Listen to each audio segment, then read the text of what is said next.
What's going on, guys? It's Nick coming today on the channel with an update to my Ninja Krawler deck list. Now, this deck is a deck that I showcased in the channel about a few weeks ago now.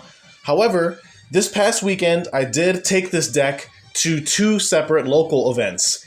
And this video is not only going to talk about some of the changes I made to this deck list since that last video, but a little bit of my experience with these two separate local events, because I learned a few things about this deck after playing it in a competitive setting, and I just want to say that Ninja Krawler is right now one of my favorite decks. And it can play through so much disruption, and being able to make Maizen the battle ninja, he's literally like the GOAT. Like, after this weekend, I'm completely convinced that that card is just insane. So without further ado, for those of you new to the channel, welcome. My name's Nick. We mainly do Yu-Gi-Oh! Content focused around rogue decks and casual decks. So if you guys like, that side of Yu-Gi-Oh! That most YouTubers don't necessarily focus on, then this channel is absolutely perfect for you. So if you haven't subscribed, I highly encourage you do so. I'm working my way up to 1,000 subscribers, and I can't get there without your help.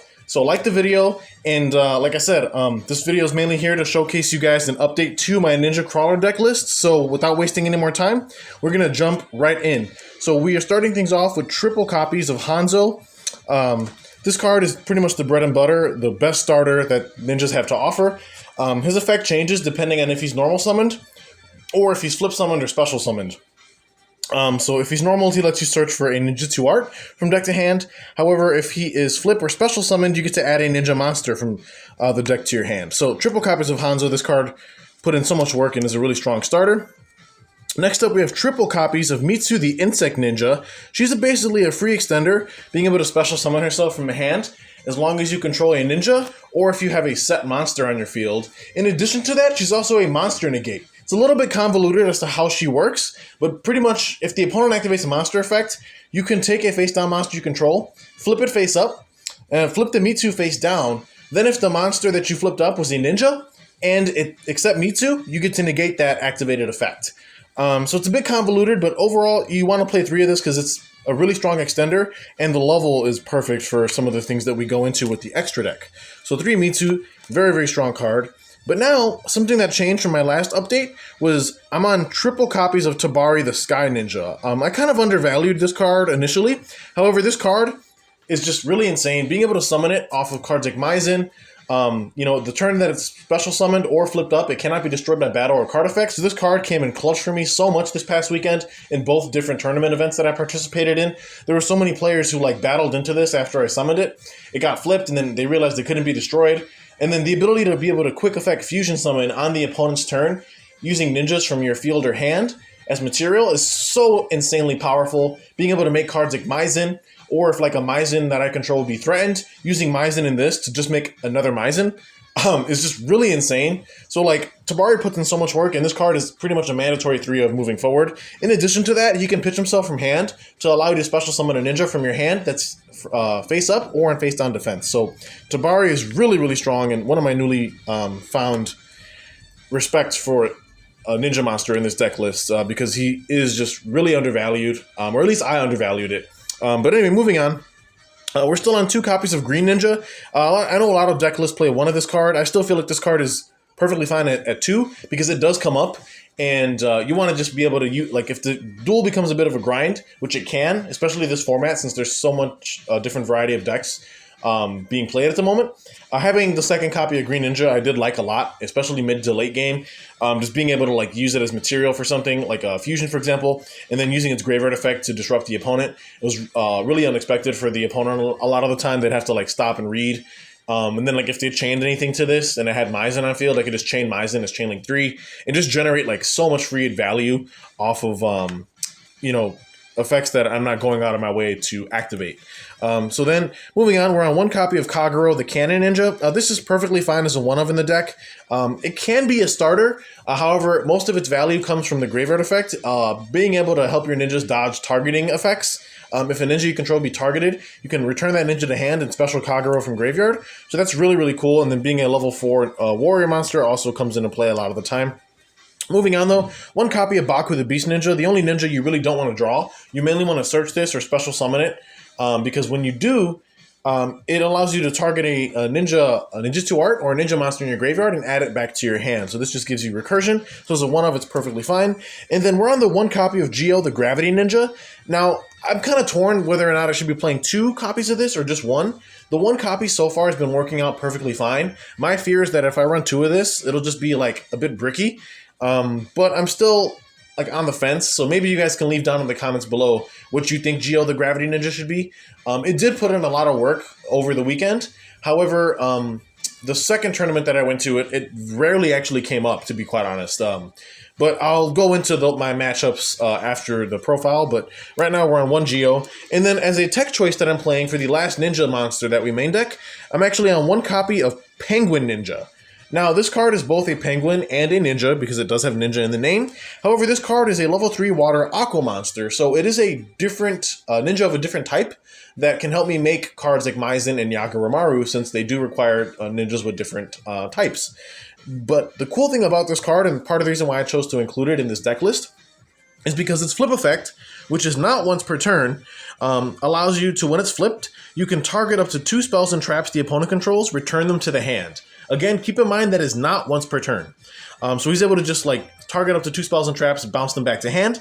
Then he's got a secondary effect, which is once per turn, and that is he can target a penguin monster I control, usually targets himself, obviously, and he changes it to face down defense position. So if you flip this card face up on your turn to spin 2 back row, you can activate the secondary effect to target him and flip him back down.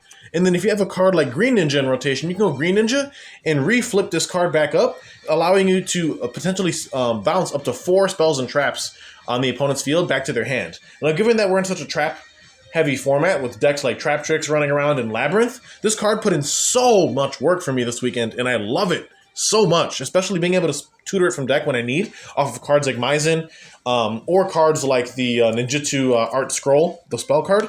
So this 1 copy of Penguin Ninja really came in clutch all weekend long. I have no regrets playing this whatsoever.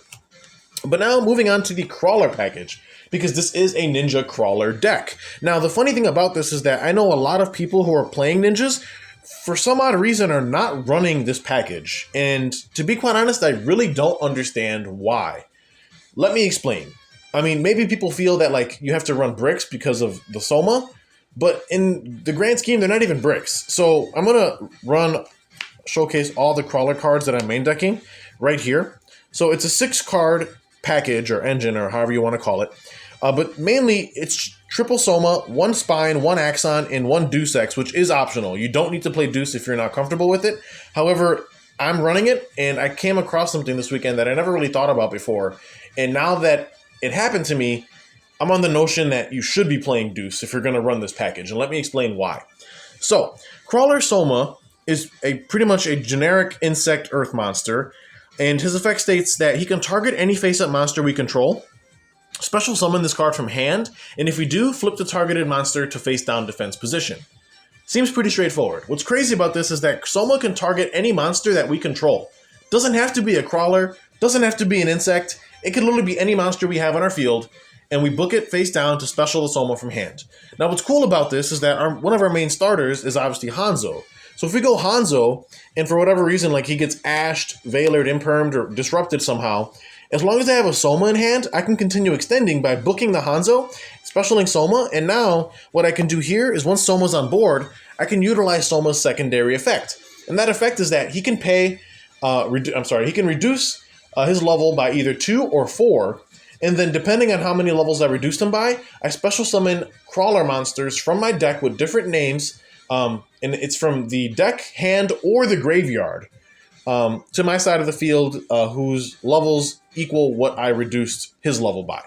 So since he's level 6, if I reduce his level by 4, he'd become a level 2, and then I'd be able to special summon up to 2 Krawler monsters with different names from my hand, my deck, or the graveyard. So even if you've used the Soma early game, and like you've burned through like both of these and they're in your graveyard, if you draw another Soma, it's still live, because now you can just go Soma and then revive the Spine and Axon back to your field to make other plays. Like, Soma effectively gives you 3 monsters on field, with like basically no cost. All you need is just to target a monster you control, book it down, and then you special the Soma from hand.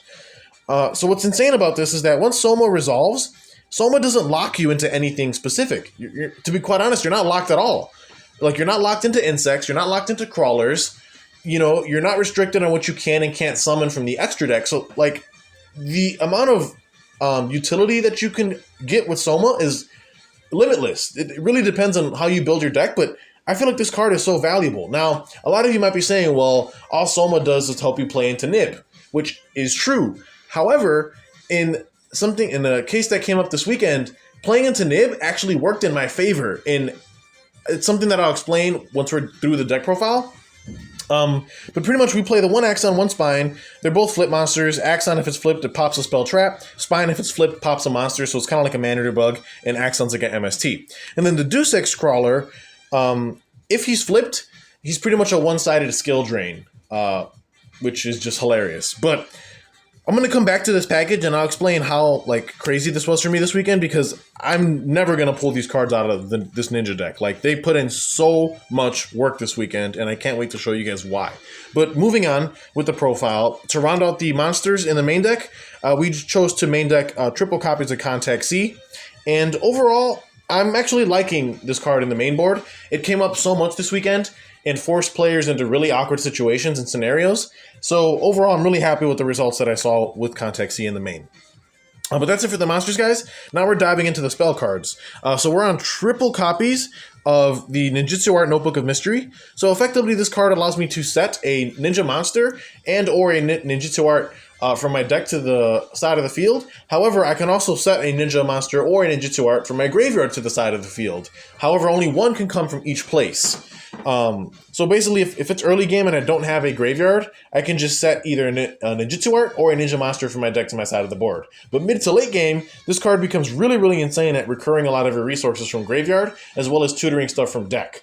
The only drawback is that in order for you to use this card, your opponent does have to control a card on their side of the field. So like, you know, that's something that you can't overlook. If you do open with this card, usually I just set it and then play it on their turn, almost like a trap. But triple copies of this card, you pretty much can't play any less than 3 because it's just really, really powerful. But moving on, we're on one copy of Ninjutsu Art Tool Iron Digger. This card was absolutely invaluable this weekend, put in so much work. Pretty much it's an equip spell that you can equip to any monster on the field. The equipped monster becomes a ninja, and it gains 500 attack. Now, what you can do is, during your main phase, you can banish a ninja monster from grave to target any card on the field and destroy it. That is a once per turn effect. However, if this card is sent to the graveyard, you can target a ninja monster that is banished and either add it to your hand or special summon it in face down defense position. And then we also play one copy of Tenchi Kaime, which is the brand new Ninjutsu Art field spell. Pretty much it's always treated as a Ninjutsu Art card, and then if a ninja monster inflicts battle damage to the opponent, we can target a card in the field, destroy it. That is not once per turn. And then if this card gets destroyed or banished by an opponent's card effect, we get to soul charge, basically, as many ninjas as possible from our graveyard with different names to our side of the field in face down defense position. So this card is nuts, and it also came up a lot this weekend. So moving on, though, we're on 2 copies of Terrors in the Hidden City, a tech choice of mine that I was previously running at 3, but I cut down to 2 for just space. Because the deck list is smaller, it's at 42 cards rather than the original 44 card build I had. But this card came up a lot this weekend as well, especially in one of my matchups. Again, I'll go over the matchups once the profile is over, but this card is really, really strong. Prevents your set monsters from being targeted by card effects, and then any monster flipped while this card was on the field gains 1500 attack and defense. That only applies to my monsters that were flipped while this card's on board. So that's a pretty huge stat buff. And then if this card gets destroyed, I can target a monster in graveyard and special summon it in face down defense. So at 2 copies, this card works pretty well. And then we're on 2 Book of Moon, 1 copy of Sol and Luna. In the main board, again, like, you know, we want these utility cards so we can book our own stuff or book the opponent's cards and keep them off their game. Then we play 1 Instant Fusion, again because Yagura is a level 5, but we also play another level 5 monster in the extra deck, which I'll showcase when we get to that. And then 1 copy of Rhoda to round out the spells. Then for the traps, we're on triple copies of Destructive Daruma Karma Cannon. This card was almost like built for this deck. It might as well be a ninja card at this point because it's so powerful in this deck list, and it came up so many times this weekend, especially when you realize that this card is not once per turn. So really, really strong card overall, and was appreciating it so much this weekend because it was like putting me in such advantageous positions over the course of these duels that I was playing in. And then we're on 2 copies of Ninjutsu Art of Dancing Leaves. Just 2 copies of this card because it is very searchable in this deck, and we can recur it from graveyard if we have to as well. And then to round out the trap is 1 copy of Ninjutsu Art of Duplication. Again, we're on just 1 copy of this because we're able to recur it extremely well as search it very easily in this deck. So that's going to round out the deck list, guys. It's 42 cards in the main. Now we're going to jump into the extra deck really quickly. So we're on 2 copies of Maizen and 2 copies of Yagoromaru, the Armor Ninja. These cards are just insane. Maizen, allowing all of your ninjas to attack directly. Keep in mind that it's not an activated effect, just spells OTK for days. I broke through so many boards because of Maizen's effect. It's just hilarious. And then whenever the opponent activates any card or effect, I can chain Maizen to special summon a ninja from my deck in face up or face down defense position. So anything that they do, I'm just gaining really strong value off of. And then Yagoromaru is really nice form of removal, allowing me to banish cards that the opponent controls.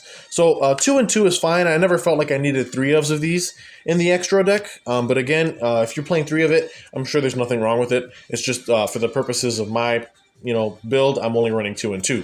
We are on 1 copy of Invoked Raijin as an instant fusion target we can summon.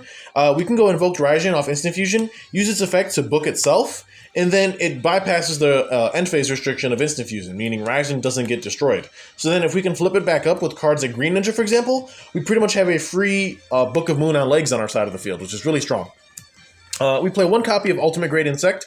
We can go into this by equipping Mitsu, the Insect Ninja, with our copy of the Iron Digger, the Ninjutsu Art, because she would be an insect equipped with an equip spell whose defense is 2,000 or more. So making this comes up sometimes, and it's pretty crucial because if there's a field spell on field, you get to destroy all monsters the opponent controls as a quick effect during the battle phase, which is really insane. But moving on, we're on 1 copy of Gigantic Sprite, 1 number 2 Ninja Shadow Mosquito, and 1 Blade Armor Ninja to round out the Xyz monsters we play in this deck. All of these cards are extremely powerful in their own right.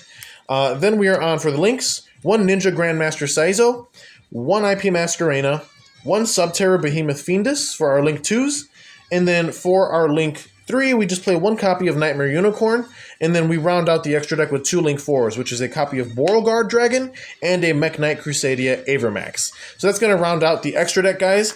And then before we jump into my matches, or how I did this weekend, I will showcase you guys the side deck that I brought to both of these events. So I was on triple Nibiru in the side. This card is just nuts, this format. Triple Lightning Storm in the side as well. Again, a very strong card for going second, especially when there's a lot of back row decks in the format. I was also on triple Book of Eclipse in the side. Very strong card. Siding the 2 other 2 Sol and Lunas, since I main deck the 1. The other 2 are in my side deck. This card is pretty much like a Book of Moon and Book of Taiyu built into 1. So very strong card if you're unfamiliar with it. The 1 copy of Harpy's Feather Duster, again, for our back row hate. And then to round out the sideboard, I was on triple copies of Floodgate Trap Hole for when I know that I'm going first, I can side into these, and it's just more disruption that the opponent has to worry about playing through. So that rounds out the side deck that I was on for this weekend's events. Now let's talk a little bit about how I performed. So, and what my matches were. So the first locals I went to was on Sunday, and it was a 4-round event. My first matchup was against Umi Kairushin, or Umi Control deck. I ended up getting 2-0'd by that deck. Despite me going second game 1, I put up a really good fight game 1. However, once he established the Kairushin lock, it was very difficult for ninjas to extend beyond that, especially when he kept like floodgating me with different back row cards. It was just pretty hard to maintain, an advantageous game state. So I scooped it up, went to game 2. I went first, opened very powerful. However, I lost to a top-decked Harpy's Feather Duster, followed by a Torrential Tribute that I played into on the next turn. So that pretty much spelled my disaster, and the Umi player was able to take reign or control of that game, and I got 2-0'd. My next match, though, was against Marincess. Now, Marincess is actually really insane. So what happened was I normal summoned Ninja Grandmaster Hanzo. I went first. I won the die roll. He actually contact C'd me in response to Hanzo.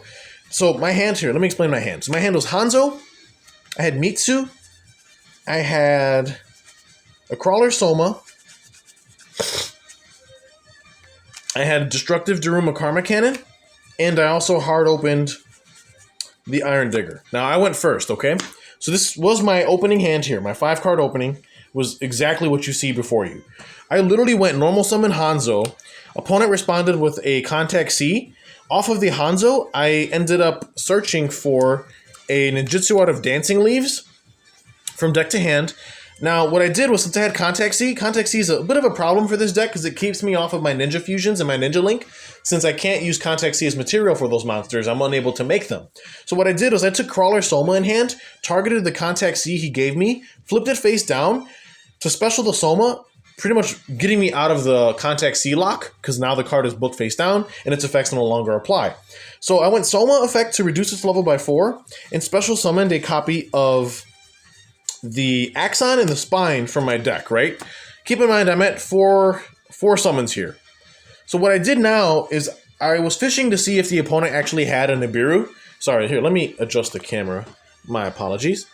So I was fishing to see if the opponent had a Nibiru, because I'm like, this deck can lose to Nib. However, after playing this weekend, I realized that Nib benefits me. So let me explain what I mean by that. So what I did was I took the Axon and took the Soma, who's now level 2, and immediately Exceed summoned into a Gigantic Sprite, which would be my 5th summon. Hanzo was 1, Soma was 2, Axon and Spine were 3 and 4, so Gigantic Sprite makes the 5th summon. So I'm fishing for a Nibiru here, because if the opponent does have Nib, they pretty much have to Nib me at this point. Because if they don't, if I resolve Gigantic Sprite, they're not able to. So this pretty much forces them to Nibiru me if they have it. And if they don't Nibiru me, then I know that they don't have it and I can continue extending without worrying about it. However, what's crazy about this is that if you Nibiru me at this point, it pluses me. Let me explain why. So what happened was he did have the Nib. In the moment I summoned Gigantic Sprite, he activated Nib in response, tributing everything I controlled on my field with the exception of the Contact C, which was face down because of Soma's effect. So I lost my whole board, right? He summons the Nibiru, gives me the token. Check this out. So Crawlers, the level 2 Crawlers have this really funny effect where if this face-up card in its owner's control leaves the field because of an opponent's card effect, I get to special summon 2 Crawler monsters with different names from my deck in face-down defense position, except themselves. So what happened was that since my Spine was on the field, when he Nibiru'd me, it went to the graveyard and triggered the graveyard effect. And I was able to summon from my deck another copy of Soma to basically give me follow-up for next turn. And I was also able to summon out the Deus Ex Crawler from deck in face-down defense. And Deus Ex Crawler is pretty much a one-sided skill drain. Mind you, I had the Contact C face down on my board as well, and I had the Nibiru token. So I literally got nibbed and still had 4 monsters on my field at resolution of that occurring, which is just nuts. Now, if that wasn't bad enough, I still had 4 cards in my hand. So what I ended up doing was I special summoned the Mitsu from my hand. That was, again, I had a Contact C and a Nibiru token here. So that I had 5 monsters on my board after getting Nibiru. Crazy. So I went Mitsu the Insect Ninja, equipped the Ninjutsu Art Tool of Iron Digger to the Mitsu, activated Iron Digger's effect, banishing the Hanzo from grave for cost to pop his Nibiru that he controlled. Then I went ahead and Contact Fused the Mitsu into the Ultimate Great Insect that I told you guys about. And then, because the Iron Digger went to the graveyard, I was able to target Hanzo and add Hanzo back to my hand as a follow-up. So not only did I have an Ultimate Great Insect on board, I had a Nibiru token, which is fairly large, and I had a Soma as follow-up for next turn, as well as a Deus Ex lurking for my opponent. And I had a Hanzo back to my hand. So I literally got Contact Seed and nibbed, and it put me in such an insane position, because then I set my Karma Cannon and set Ninjutsu Art of Dancing Leaves and passed turn. The opponent was literally stunned, couldn't believe what just transpired. He normal summoned a Marincest monster for turn, and I know that Marincest is a link-based deck, so I activated the Karma Cannon to book his monsters to prevent him from linking into the Link 1. And at that point, he pretty much scooped it up right there. We went to game 2, which I did lose, and then went to game 3, which ended up going into time, and actually lost in time to Marincest, which was a little unfortunate. But then my third match was against Mathmech. I ended up 2-0ing that deck. And then my fourth match was actually against a Weather Painter deck, which I also 2-0'd. So I didn't do too well Sunday, but that whole interaction with Nibiru was something that I never really thought of before until it happened to me. And it put me in such an advantageous state that I couldn't lose. So, like, literally, after thinking about it, like, the Soma line does technically let you play through Nib. If the opponent has it, they're forced to use it, tributing either your Axon or Spine, which ends up allowing you to special a Deus Ex from your deck, which is, like I said, a one-sided skill drain, which is, it's difficult for your opponent to out. So that was pretty cool. But yesterday I went to locals, and I did extremely well. It was 4 rounds again. My first round was against Tearlament. Believe it or not, there's still a Tearlament player piloting that deck. I took him game 1.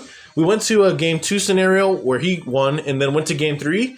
And he actually, I went second. I opened no engine. I had nothing but hand traps. I literally had Nib, Contact C, Lightning Storm, and then 2 copies of Dancing Leaves. That was my hand. I Contact C'd him. I nibbed him. And then at the start of my turn, I think I drew a copy of... What did I draw? I think I just drew a Green Ninja for turn. And then I Lightning Stormed him. Which, I mean, against Tearlament, it didn't give me much value because I popped all the back row, but he, like, got a bunch of pluses off of it. But I had no engine. All I could do was, like, set a Green Ninja, set Dancing Leaves pass. But at end phase, he shuffled in a Shizu back. And then used the Perlarino that he had to pop the back row.